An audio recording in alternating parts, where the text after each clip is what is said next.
Coffee ನಾಡಲ್ಲಿ ಅರಣ್ಯ ಇಲಾಖೆ ವರ್ಸಸ್ ಕೃಷಿಕರ ನಡುವೆ ಸಂಘರ್ಷ ಶುರುವಾಗಿದೆ. ಅರಣ್ಯ ಒತ್ತುವರಿ ತೆರವು ಕಾರ್ಯಾಚರಣೆಗೆ ಕೃಷಿಕರು ವಿರೋಧ ವ್ಯಕ್ತಪಡಿಸಿದರು. ಅವರೀಗ ಸರ್ಕಾರವೇ ಒತ್ತುವರಿ ತೆರವಿಗೆ ಬ್ರೇಕ್ ಹಾಕುತ್ತಾ ಎಂಬ ಪ್ರಶ್ನೆಯನ್ನು ಮೂಡಿದೆ. ಈ ಕುರಿತ ರಿಪೋರ್ಟ್ ಇಲ್ಲಿದೆ ನೋಡಿ.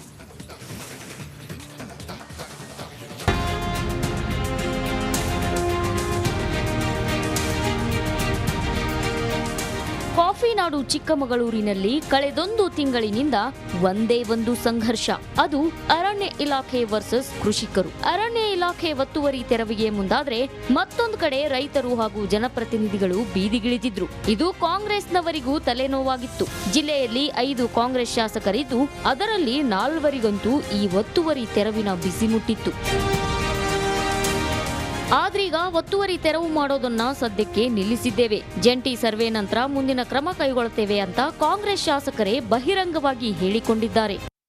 ಯಾರಿಗೆ 3 ಎಕರೆ ಕನಿಷ್ಠ 3 ಎಕರೆ ಇದೆ, ಆ 3 ಎಕರೆ ಮೇಲ್ಪಟ್ಟು ಹೊರತು 3 ಎಕರೆವರೆಗೂ ತೆರವುಗೊಳಿಸಬಾರ್ದು ಅನ್ನೋ ಒಂದು ಸೂಚನೆಯನ್ನು ಕೂಡ ಈಗಾಗಲೇ ಕೊಟ್ಟಿದ್ದಾರೆ. ಅದರಲ್ಲೂ 3 ಎಕರೆಗೆ ಅವಕಾಶ ಮಾಡಿಕೊಟ್ಟಿದ್ದಾರೆ ತಾತ್ಕಾಲಿಕವಾಗಿ. ಇದು ಒಂದು ಕಡೆ.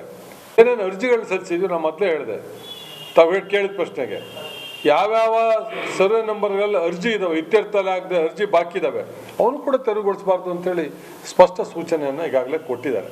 ಇನ್ನು ಜಿಲ್ಲೆಯ ಕಾಂಗ್ರೆಸ್ ಜನಪ್ರತಿನಿಧಿಗಳಿಗೆ ಇದು ನುಂಗಲಾರದ ತುಪ್ಪವಾಗಿದೆ. ಧ್ವನಿ ಎತ್ತದೇ ಇದ್ರೆ ಇದನ್ನೇ ವಿರೋಧ ಪಕ್ಷಗಳು ಅಸ್ತ್ರವಾಗಿಸಿಕೊಳ್ಳೋ ಸಾಧ್ಯತೆ ಇದೆ. ಆದ್ರೀಗ ಒತ್ತುವರಿ ತೆರವು ಸ್ಥಗಿತವಾಗಿದೆ ಅಂತ ಹೇಳೋ ಮೂಲಕ ಕೊಂಚ ನಿಟ್ಟುಸಿರು ಬಿಟ್ಟಿದ್ದಾರೆ. ಇನ್ನು ಕಲಾಪದಲ್ಲಿ ಕಸ್ತೂರಿ ರಂಗನ್ ವರದಿಗೆ ರಾಜ್ಯ ಸರ್ಕಾರದ ನಿಲುವೇನು ಎಂಬುದನ್ನ ಹೇಳಬೇಕು. ಅದಕ್ಕೆ ಈಗಾಗಲೇ ಜಿಲ್ಲೆಯ ಜನಪ್ರತಿನಿಧಿಗಳು ಸಿಎಂ ಸಿದ್ದರಾಮಯ್ಯ ಅವರ ಭೇಟಿ ಮಾಡಿದ್ದಾರಂತೆ.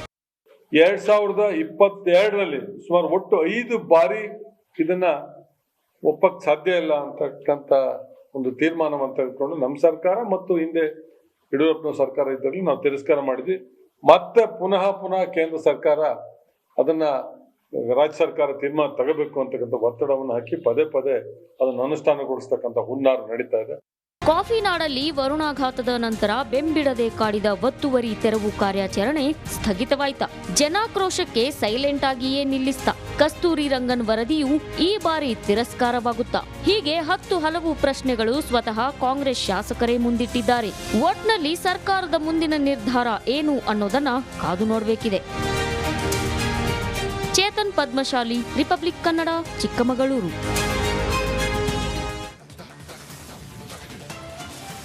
ಕಳೆದ 15 ವರ್ಷಗಳ ಹಿಂದೆಯೇ ಆ ಪ್ರದೇಶವನ್ನ ಮುಳುಗಡೆ ಪ್ರದೇಶ ಅಂತ ಘೋಷಣೆ ಮಾಡಲಾಗಿತ್ತು.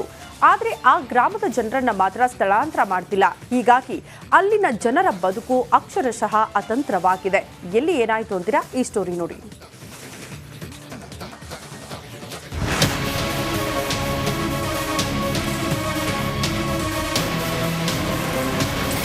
ಅತಂತ್ರವಾದ ಗೊಮ್ಮಗೋಳ ಗ್ರಾಮಸ್ಥರ ಬದುಕು.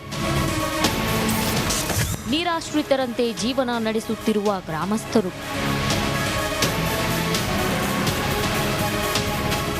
ಇದೇ ನೋಡಿ ಗೊಮ್ಮಗೋಳ ಗ್ರಾಮ. ಗದಗ ಜಿಲ್ಲೆಯ ಮುಂಡರಗಿ ತಾಲೂಕಿನಲ್ಲಿದೆ. ಆದ್ರೆ ಇಲ್ಲಿನ ಗ್ರಾಮಸ್ಥರ ಬದುಕು ಮಾತ್ರ ಅತಂತ್ರವಾಗಿದೆ. ಜಿಲ್ಲೆಯ ಮಹತ್ವಾಕಾಂಕ್ಷೆ ಯೋಜನೆ ಸಿಂಗಟಾಲೂರು ಏತ ನೀರಾವರಿ ಯೋಜನೆ. ಈ ಯೋಜನೆಗಾಗಿ ಸಾಕಷ್ಟು ಜನರು ಮನೆಗಳನ್ನ ಕಳೆದುಕೊಂಡಿದ್ದಾರೆ. ಆದ್ರೆ ಈ ನೀರಾವರಿ ಯೋಜನೆಗೆ ಮುಳುಗಡೆಯಾಗುವ ಗೊಮ್ಮಗೋಳ ಗ್ರಾಮಸ್ಥರು ಮಾತ್ರ ಅತಂತ್ರವಾಗಿದ್ದಾರೆ.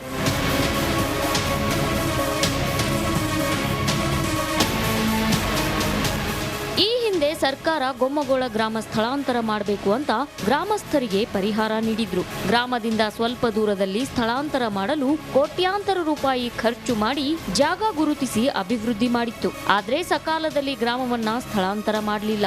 ಈಗ ಗ್ರಾಮಸ್ಥರು ಆ ಜಾಗಕ್ಕೆ ಹೋಗಲು ಒಪ್ಪುತ್ತಿಲ್ಲ.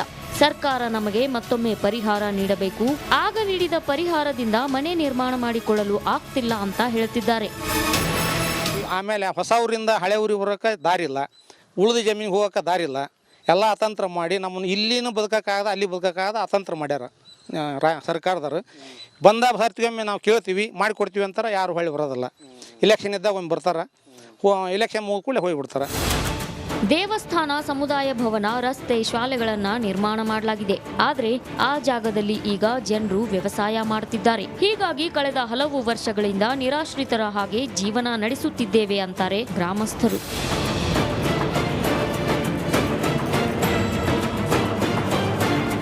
ಏನು ನಿರಾಶ್ರಿತಂತೇಳಿ ಪಟ್ಟ ಕಟ್ಟ್ಯಾರಲ್ರಿ, ನಮ್ಮನ್ನು ಗೋರ್ಮೆಂಟ್ ಅಧಿಕಾರಿಗಳಾಗಲಿ ಜನಪ್ರತಿನಿಧಿಗಳಾಗಲಿ ನಮ್ಮನ್ನು ನಿರಾಶ್ರಿತರಾಗಿನ ಉಳಿಸ್ಯಾರ. ಇಲ್ಲಿಗೆ ಬರೋಕೆ ದಾರಿಲ್ರಿ. ಹೊಸ ಅವೈಜ್ಞಾನಿಕವಾಗಿ ಅದು ಏನೋ ನಮ್ಮಲ್ಲಿ ಒಂದು ನ್ಯೂನ್ಯತೆಯಿಂದ ತಿಳುವಳಿಕೆ ಕಡಿಮೆ ಇರೋದ್ರಿಂದ ಊರು ಇಲ್ಲಿದ್ದ 24 ಕಿಲೋಮೀಟ್ರ್ ಅಂತರ ಆಗ್ಬಿಡ್ತೀರಿ. ಇಲ್ಲಿ ಹೊಲ ಹೋದವು, ಹೊಲಕ್ಕೆ ಬರೋಕೆ ದಾರಿಲ್ಲ.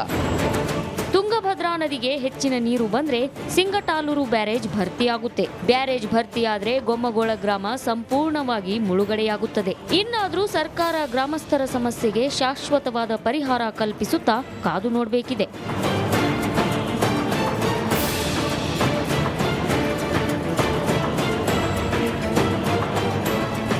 ಮಂಜು ಪತ್ತಾರ, ರಿಪಬ್ಲಿಕ್ ಕನ್ನಡ, ಗದಗ. ಸಿಎಂ ಸಿದ್ದರಾಮಯ್ಯಗೆ ಮೂಡ ಎಂಬ ಪೆಡಂಭೂತ ಹೆಗಲು ಬಿಟ್ಟು ಇಳಿಯುವ ಸಾಧ್ಯತೆ ಕ್ಷೀಣವಾಗಿದೆ. ಇದಕ್ಕೆ ಆಧಾರವೆಂಬಂತೆ ಇದೀಗ 50-50 ನಿವೇಶನ ಹಂಚಿಕೆ ಕಾನೂನು ಬಾಹಿರ ಎಂಬ ವರದಿ ಸಲ್ಲಿಕೆಯಾಗಿದೆಯಂತೆ.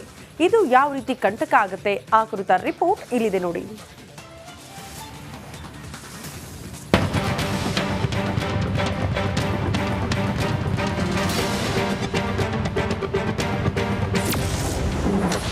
ಮೂಡ ನಿವೇಶನಕ್ಕೆ ಸಿಕ್ತು ಬಿಗ್ ಟ್ವಿಸ್ಟ್.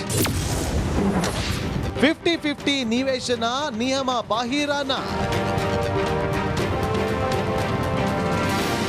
ಕಳೆದ ಕೆಲ ದಿನಗಳಿಂದ ಸುದ್ದಿಯಲ್ಲಿರುವ ಮೂಡ ಹಗರಣಕ್ಕೆ ಸರ್ಕಾರವೇ ತಲ್ಲಣಗೊಂಡಿದೆ. ಆದ್ರೆ ಈ ತಲ್ಲಣಕ್ಕೆ ಜಗ್ಗದೆ ಕುಗ್ಗದೆ ತೊಡೆ ತಟ್ಟಿ ನಿಂತಿರುವ ಸಿಎಂ ಸಿದ್ದರಾಮಯ್ಯ ಕಾನೂನು ಸಮರ ನಡೆಸ್ತಾ ಇದ್ದಾರೆ. ಮೂಡ ದಾಖಲೆ ತಿದ್ದುಪಡಿಗೆ ವೈಟ್ನರ್ ಬಳಕೆ ಮಾಡಲಾಗಿದೆ ಎಂದು ವಿಪಕ್ಷಗಳು ಆರೋಪ ಮಾಡ್ತಾ ಇದ್ರು. ಇದೀಗ ಈ ಆರೋಪಕ್ಕೆ ಮತ್ತೊಂದು ವರದಿ ಪುಷ್ಟಿ ನೀಡಿದೆ. ಹೌದು, ಮೂಡ ನಿವೇಶನಕ್ಕೆ ಬಿಗ್ ಟ್ವಿಸ್ಟ್ ಸಿಕ್ಕಿದ್ದು 50-50 ಅಡಿ ಸೈಟು ಹಂಚಿಕೆ ಕೊಟ್ಟಿರುವುದು ನಿಯಮ ಬಾಹಿರ ಅಂತ ತಾಂತ್ರಿಕ ಸಮಿತಿಯಿಂದ ವರದಿ ನೀಡಿದ್ದಂತೆ. ಬಿಜೆಪಿ ಸರ್ಕಾರ ನೇಮಿಸಿದ್ದ ತಾಂತ್ರಿಕ ಸಲಹಾ ಸಮಿತಿ ಮೂಡಾದಲ್ಲಿ ನಿವೇಶನ ಹಂಚಿಕೆಗಳಲ್ಲಾದಂಥ ಅಕ್ರಮದ ಬಗ್ಗೆ ಸಾಲು ಸಾಲು ದೂರುಗಳು ಬಂದ ಹಿನ್ನೆಲೆ ಬಿಜೆಪಿ ಸರ್ಕಾರ ಟಿವಿ ಮುರಳಿ ಅಧ್ಯಕ್ಷತೆಯಲ್ಲಿ ಒಂದು ತಾಂತ್ರಿಕ ಸಮಿತಿ ರಚನೆ ಮಾಡಲಾಗಿತ್ತು. ಆ ಸಮಿತಿ ಕಳೆದ ವರ್ಷವೇ ರಾಜ್ಯ ಕಾಂಗ್ರೆಸ್ ಸರ್ಕಾರಕ್ಕೆ ವರದಿಯನ್ನ ಸಲ್ಲಿಕೆ ಮಾಡಿದೆ. ತನಿಖೆ ನಡೆಸಿದ ಹಿರಿಯ ಅಧಿಕಾರಿಗಳ ತಾಂತ್ರಿಕ ಸಮಿತಿ 50-50 ಅನುಪಾತದ ನಿವೇಶನ ಕೊಡುವುದು ನಿಯಮ ಬಾಹಿರ ಅಂತ ಕಳೆದ ವರ್ಷದ ನವೆಂಬರ್ 2023ಕ್ಕೆ ವರದಿ ಸಲ್ಲಿಕೆ ಮಾಡಿದ್ದಂತೆ. Vijay Jonnahalli, political bureau, Republic Kannada.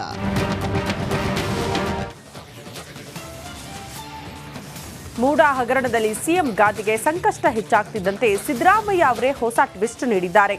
ಆ 2 ಸಾಲುಗಳ ಬಗ್ಗೆ ಸ್ಪಷ್ಟನೆ ನೀಡೋದಕ್ಕೆ ಹೋಗಿ ಮತ್ತಷ್ಟು ಸಂಕಷ್ಟಕ್ಕೆ ಸಿಲುಕುವಂತಾಗಿದೆ. ಯಾಕೆ ಗೊತ್ತಾ? ಈ ಸ್ಟೋರಿ ನೋಡಿ.